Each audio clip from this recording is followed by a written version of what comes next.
Different universities are in very different financial positions. So some, will always be okay. If you're Oxford and Cambridge with large endowments, you'd have to stop doing some things if you got less money, but you're not going to collapse. There are other universities that have lost part-time students, that have lost mature students, that have lost 18-year-old school leavers, that are really feeling the ill winds, if you like, of financial austerity.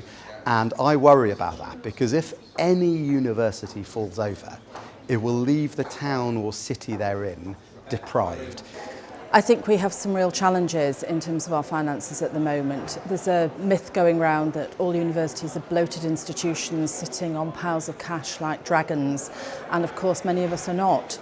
We have the challenge of capital eating up our savings for maintenance or for the development of new learning spaces.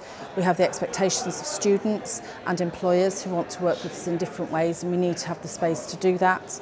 We have a real challenge in terms of investing in the future for the students and learners of the future who will want more flexible ways of learning, different kinds of assessment, different length of degree apprenticeships rather than traditional degrees and so forth. All of these things cost money. We are grappling with issues like VC pay and senior staff perks and benefits, but they're never seen in the round of the size and complexity of the institutions that we're running, and the fact that our income is primarily from student fees, which is not in our control, and our ability to diversify our business to generate other streams of income is significantly challenged at the moment in the context of Brexit. What you're looking at is a very, very stratified picture with some big winners and some big losers. And I'm not the only one that's incredibly worried about the people on the bottom end of that spectrum at the moment.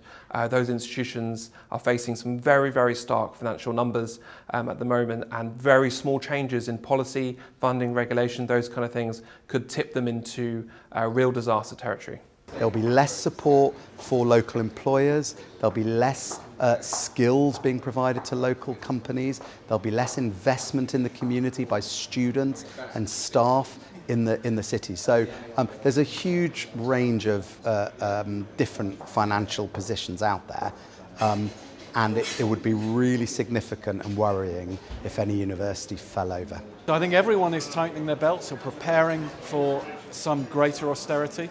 Lots of other parts of the public sector have already faced this, but we are going to have to work very, very hard to save money, to find new ways to invest in the things that we want to do. So it's going to be challenging. Lots of institutions are going to find it very difficult, but we're going to have to find a way through it.